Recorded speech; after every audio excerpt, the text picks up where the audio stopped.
सुदामा जी कहते हैं, लाला तू बुरो ना माने तो बोले एक बात कहूं। बोले क्या?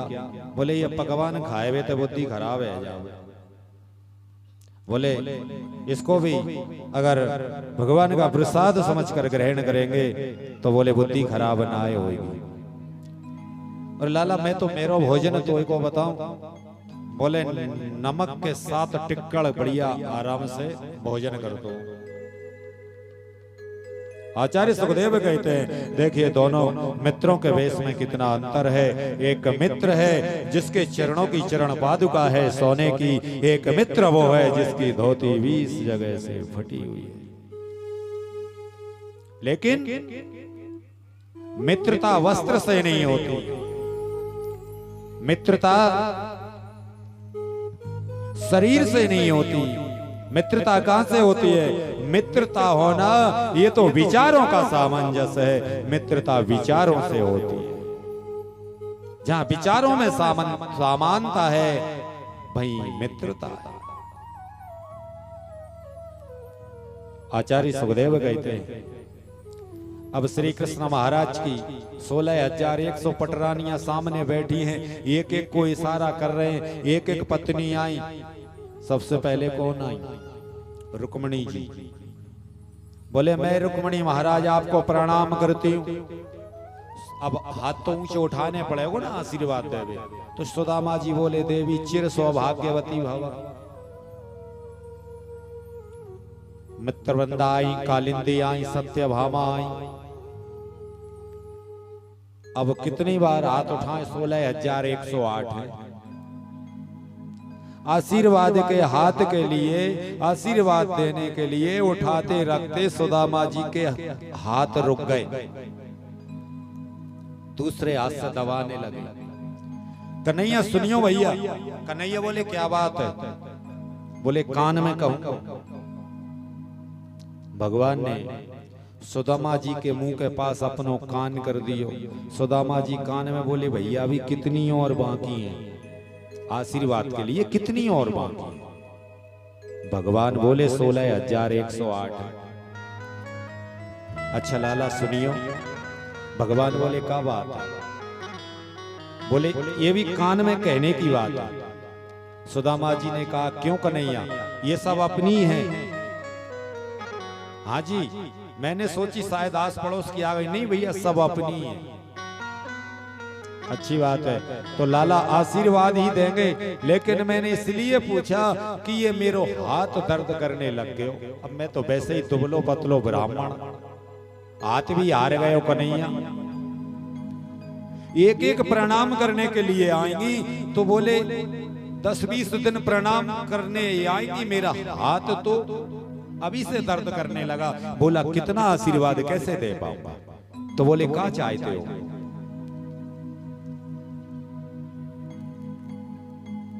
अपि ब्रह्माणि गुरुकुलाद भवता लब्ध दक्षिणात् समाव्रतेन धर्मज्ञा भयोड़ा सदृशेन। सुदामा जी, द्वारिकाधीश कहते हैं, सुदामा जी बोले आपको याद है बचपन की बातें कुछ? बोले क्या? बचपन में हम खेलते थे, एक बार हम लकड़ी लेने गए, कैसी बारिश आई, गुरुजी ढूंढते ढूंढते पहुंच गए। गुरु माता ने कहा कि बोले जब तक मेरे प्रिय शिष्य सुदामा श्री कृष्ण नहीं आ जाते बोले भोजन नहीं करेंगे। हम आपसे कहते थे कि आप विवाह करेंगे, आप कहते थे बोले हम विवाह ना करेंगे। तो भैया ये तो बताओ आपने विवाह किया या नहीं? आपको कोई परम सुंदरी पत्नी मिली कि नहीं? आपने विवाह किया कि नहीं? सुदामा जी बोले देख ले कैसी पूछ रहा हो, भीड़ में अकेले में पूछ तो ही ठीक थी। भगवान बोले सब घर के ही लोग हैं, कह दो विवाह किया या नहीं। सुदामा जी बोले लाला इच्छा तो बिल्कुल ना आई थी, पर माता पिता के आग्रह करने पर मुझ को विवाह करना पड़े। तेरी भाभी का नाम है सुशीला। कृष्ण बोले बड़े कठोर हो, अरे विवाह कर लिया और निमंत्रण तक ना दियो। सुदामा बोले ज्यादा बात मत बनाओ, मैंने तो एक विवाह कियो, न्यो तो देनो भूल गयो, तैने तो इतने विवाह कर लिए, एक आदमी निमंत्रण दे दे तो। आचार्य सुखदेव कहते हैं विवाह की बात क्यों पूछी? संकोच के मारे सुदामा, विवाह हो गया, भाभी जी घर पर है तो भाभी जी ने मेरे लिए कुछ तो भेजा होगा, इसलिए मैंने विवाह की बात पूछी। आज संकोच के मारे सुदामा का सिर नीचे को झुक गया।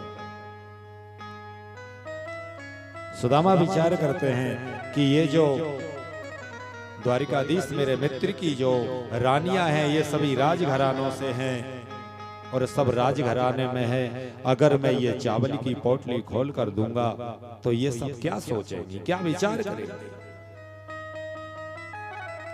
लेकिन सुदामा विचित्र संत है। सुदामा जी ने सोचा 100 पत्नियां कृष्ण की अपने अपने महल में चली जाएंगी ना, तब बोले खोल के पोटली दिखा देंगे, भैया भाभी ने ये चावल भेजे।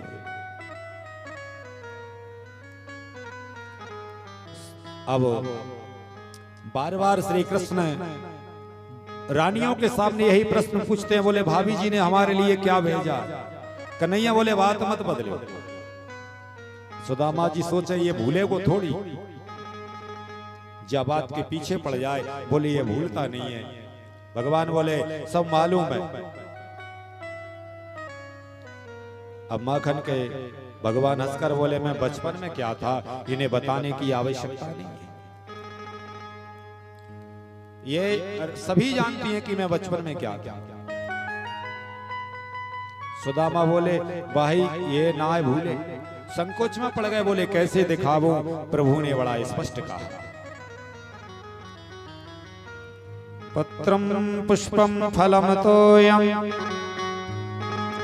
यो मे भक्तया प्रियक्षति तदहं भक्त महत् आधास्त्रणामि प्रियात्मनः। प्रेम से कोई जो भी वस्तु मुझे अर्पण करता है उसे स्वीकार करता हूँ। जो जीव मुझसे श्रद्धा से किसी वस्तु को समर्पित करने का भाव रखता है, भाई मैं ग्रहण करता हूँ। भगवान को एक क्षण नहीं लगा समझने में सुदामा के घर में एक बिलस्त कपड़ा साबुत नहीं। पोटली को खोल कर देखा, आश्चर्य के मारे आज कृष्ण के नेत्र खुले के खुले रहे। जो चावल है 5 तरह के हैं, कोई मोटा है, कोई टूटा है, कोई पीला है।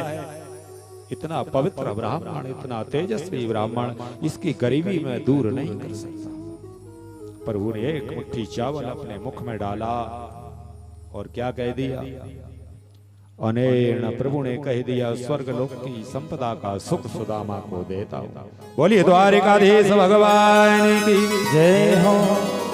दूसरी मुट्ठी मुख में डालकर प्रभु ने मन में संकल्प किया कि सारी पृथ्वी के एक छत्र सम्राट को जो सुख मिलता है वो सुदामा को प्रदान करता है। अब जैसे ही तीसरी मुट्ठी मुख में डालने के लिए तैयार हुए, देवी रुक्मणी जी ने हाथ पकड़ लिया, इशारे से बोले ज्यादा मत खाइए, कच्चा है, नुकसान करेगा। ये कहां की बात है? ये तो बाहर की बात है, ये बाहर से बात हो रही है, लेकिन अंतरंग इशारे से क्या बात हो रही है? बड़े बरस रहे हो पंडित जी पर। वो भी एक ब्राह्मण था जिसने आपके पक्ष स्थल पर पाद प्रहार किया। प्रभु ने सारे में कह दिया वो भी ब्राह्मण था जो तुम्हारी पत्रिका लेकर मेरे पास आया था।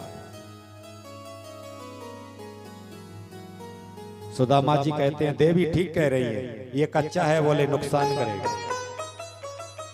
अब कोई कच्चे चावल खाए जाए, प्रभु ने कहा आप कहते हो तो नहीं खाता, लेकिन प्रभु ने सुदामा को क्या दिया क्या नहीं दिया ये बात किसी को पता नहीं चलने दिया, सिवाय रुक्मणी के कोई नहीं जानता।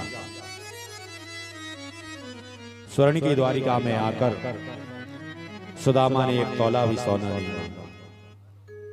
भागवत में कहीं ऐसा वर्णन नहीं आता कि सुदामा ने कुछ मांगा, और यदि श्री कृष्ण सुदामा को देते तो सुदामा लेने वाले भी नहीं थे।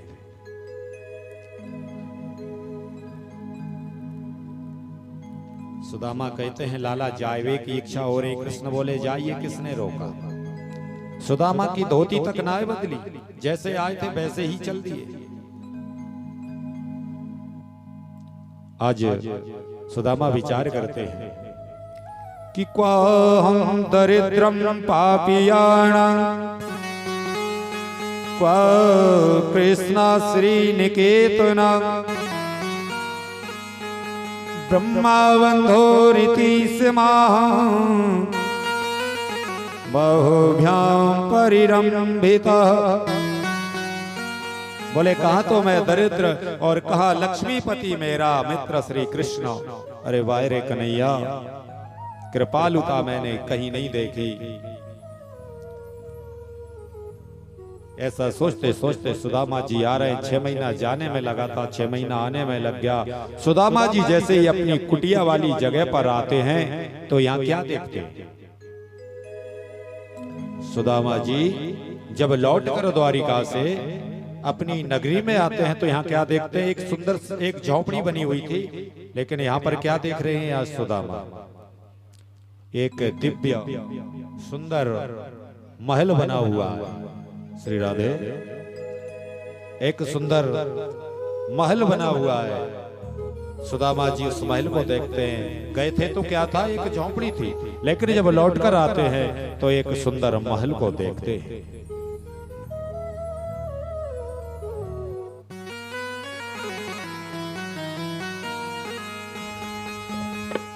पलट सुदामा देखने लागे, पलट सुदामा देखने लागे, कित गई मोरी अटरिया रे। अरे कुन बन बादई परिया रे।